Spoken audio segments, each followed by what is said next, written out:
हर इंसान का अतीत उसके जीवन पर गहरा प्रभाव छोड़ता है, खासकर जब वह अतीत किसी अपनों की उपेक्षा और तिरस्कार से भरा हो। जीवन के किसी मोड़ पर हम उन्हीं लोगों से फिर मिलते हैं जिन्होंने हमें कभी अपनाया नहीं था। और तब सवाल उठता है, क्या बीते समय की कड़वाहट को भुलाकर एक नया रिश्ता बनाया जा सकता है? यह कहानी है सुष्मिता की, जो अपनी मेहनत और लगन से एक एसडीएम उप जिलाधिकारी बनी। लेकिन बचपन में उसकी जिंदगी आसान नहीं थी। मां के गुजरने के बाद उसके सौतेले पिता रघुवीर ने उसे कभी अपनी बेटी का दर्जा नहीं दिया। घर में हमेशा उसे पराया समझा गया और उसका सारा प्यार उसके सौतेले भाई को मिलता रहा। वक्त बदला, सुष्मिता ने खुद को मजबूत बनाया, पढ़ाई की, अफसर बनी और अपनी पहचान बनाई। लेकिन महाकुंभ के विशाल मेले में किस्मत ने उसे उस इंसान के सामने ला खड़ा किया जिसने उसे कभी अपनाया ही नहीं था।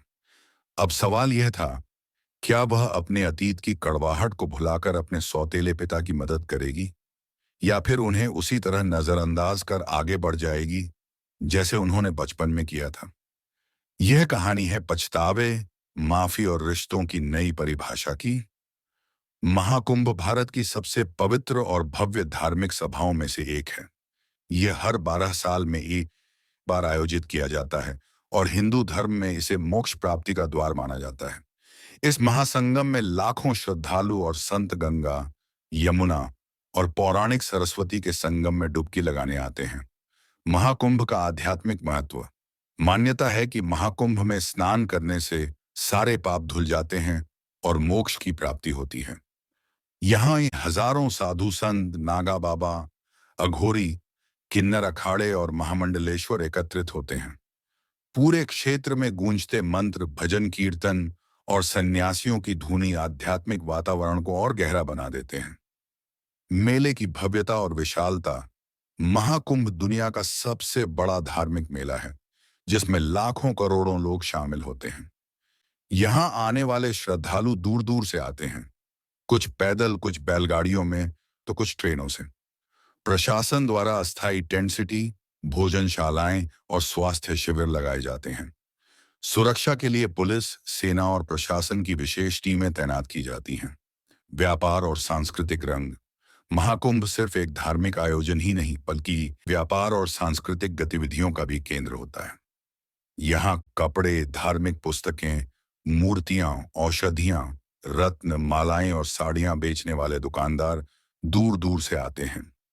यहाँ लगे भव्य बाजारों में बनारसी साड़ियां, लकड़ी की मूर्तियां, हर्बल दवाएं, गंगाजल और अन्य धार्मिक वस्तुएं बिकती हैं। तमाशे, नाटक, लोकगीत, कथाएं और प्रवचन पूरे मेले में उत्साह भर देते हैं। महाकुंभ में एसडीएम की भूमिका। इतने विशाल आयोजन के दौरान प्रशासन की जिम्मेदारी और बढ़ जाती है। एसडीएम, उप जिलाधिकारी। सुष्मिता को भी इसी व्यवस्था का निरीक्षण करने के लिए नियुक्त किया गया था। उन्हें सुरक्षा व्यवस्था की देखरेख, भीड़ प्रबंधन और वीआईपी मूवमेंट पर नजर रखनी थी। एसडीएम साहिबा की ड्यूटी और स्नान। सुष्मिता, जो एक एसडीएम उप जिलाधिकारी थी, मेले में अपनी ड्यूटी पर तैनात थी। प्रशासन की ओर से उसे सुरक्षा व्यवस्था की देखरेख का जिम्मा सौंपा गया था। उसने तय किया कि वह ड्यूटी के साथ साथ गंगा स्नान भी करेगी।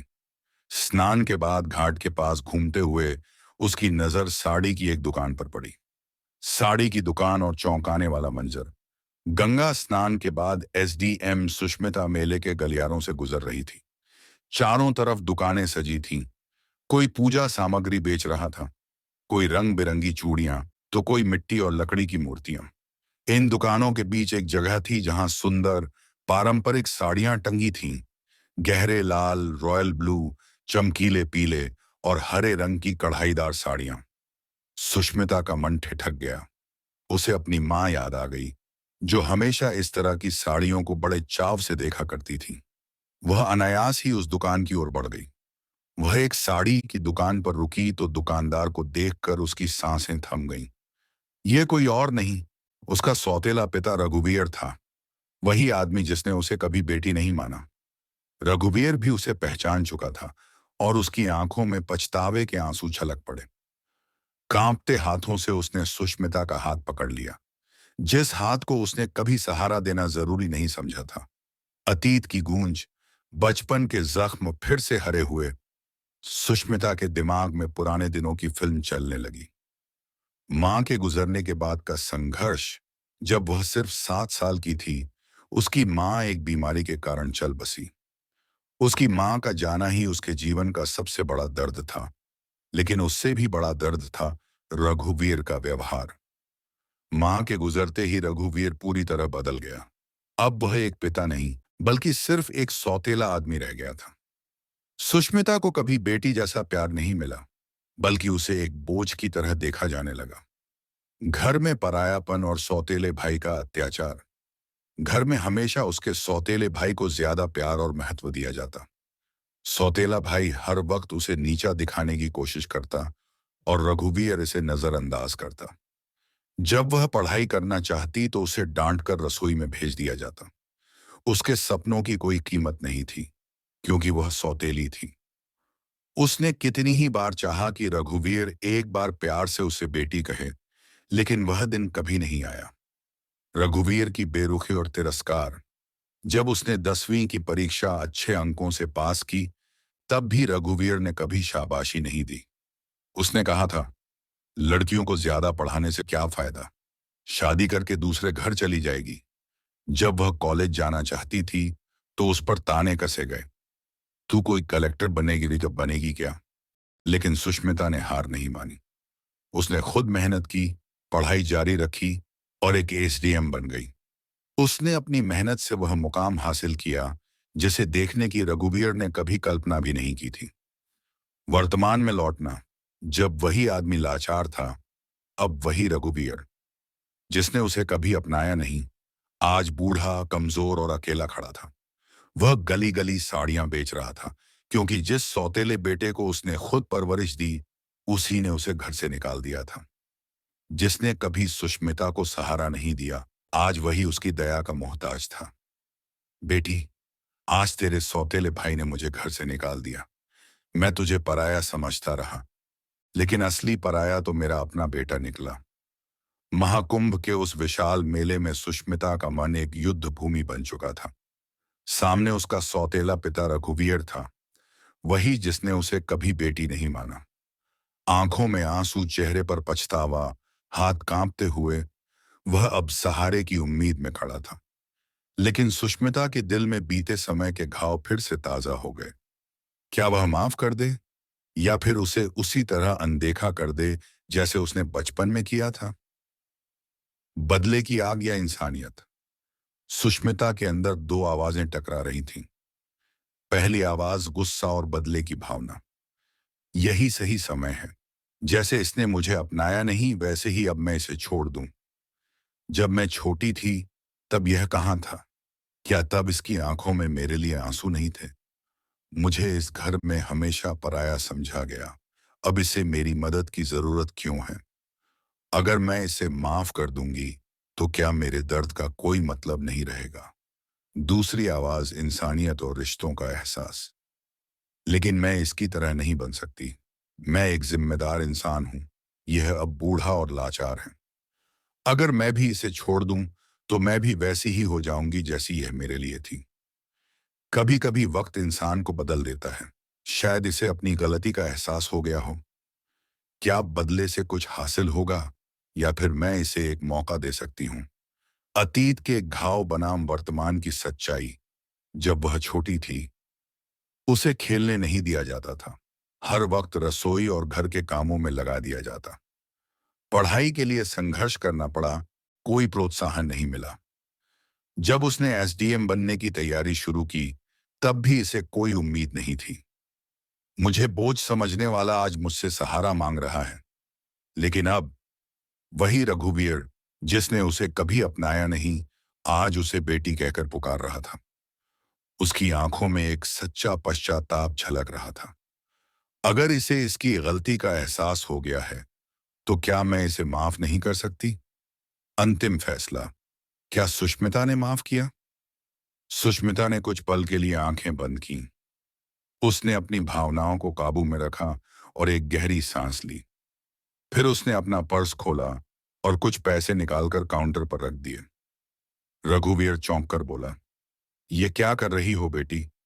सुष्मिता ने कहा, आपने मुझे कभी बेटी नहीं माना, लेकिन मैं अपनी इंसानियत नहीं भूल सकती। ये पैसे आपकी मदद के लिए हैं कि किसी रिश्ते की कीमत चुकाने के लिए। इतना कहकर उसने पीछे मुड़कर चलना शुरू किया। पीछे से एक आवाज आई, बेटी माफ कर दे। लेकिन सुष्मिता बिना रुके आगे बढ़ गई, क्योंकि कुछ घाव कभी पूरी तरह नहीं भरते, लेकिन कुछ कहानियों के अंत में एक नई शुरुआत जरूर होती है। इंसान अपने कर्मों का ही फल पाता है। रघुवीर ने अपनी जिंदगी में जो भी फैसले लिए, उनका नतीजा उसे आज मिल रहा था। जिस बेटी को उसने कभी अपनाया नहीं, वही आज उसके सामने खड़ी थी। जिस सौतेले बेटे को उसने सिर पर बिठाया, उसी ने उसे घर से निकाल दिया। समय ने उसे सिखा दिया कि रिश्ते खून से नहीं, बल्कि भावनाओं और कर्मों से बनते हैं। बदला जरूरी नहीं, कुछ बातें समय पर छोड़ देनी चाहिए। सुष्मिता के पास दो रास्ते थे। या तो वह अपने अतीत का दर्द याद रखकर रघुवीर को उसी तरह ठुकरा दे जैसे उसने बचपन में किया था, या फिर अपने भीतर के गुस्से को छोड़कर इंसानियत का परिचय दे। उसने दूसरा रास्ता चुना। उसने रघुवीर को अपनाया नहीं, लेकिन उसे अपमानित भी नहीं किया। उसने पैसे देकर यह जता दिया कि वह बदले की भावना से ऊपर उठ चुकी है, लेकिन उसने यह भी साफ कर दिया कि हर गलती माफ नहीं की जा सकती, खासकर तब जब वह बचपन की भावनाओं को तोड़ चुकी हो। कुछ घाव हमेशा रह जाते हैं, लेकिन आगे बढ़ना जरूरी होता है। सुष्मिता ने अपने अतीत से सबक लिया, लेकिन उसने अपने अतीत को अपने वर्तमान पर हावी नहीं होने दिया। उसने खुद को एक मजबूत इंसान के रूप में स्थापित किया, जो अपने फैसले खुद लेती है। उसने अपने दर्द को अपनी कमजोरी नहीं, बल्कि अपनी ताकत बनाया। आखिर में रिश्ते वही टिकते हैं जिनमें सच्ची भावना हो। रघुवीर को आखिरकार एहसास हुआ कि सच्चा रिश्ता वही होता है जो समय और हालात से परे होता है। जब तक वह अपनी बेटी को पराया मानता रहा, तब तक वह सच में पराई रही। लेकिन जब उसे उसकी असली कीमत समझ आई, तब तक बहुत देर हो चुकी थी। सुष्मिता ने अपने फैसले से यह संदेश दिया कि हर रिश्ता खून से नहीं, बल्कि आपसी सम्मान और भावनाओं से बनता है। अंतिम संदेश, कभी कभी माफ करना जरूरी होता है, लेकिन हर गलती को भुलाना जरूरी नहीं। कुछ रिश्ते खो जाते हैं, लेकिन उनसे मिली सीख हमें जीवन में आगे बढ़ने की ताकत देती है। मुझे उम्मीद है आपकी कहानी पसंद आया होगा। वीडियो को लाइक करें, चैनल को सब्सक्राइब करें। कल फिर मिलेंगे नई कहानी के साथ। तब तक के लिए धन्यवाद।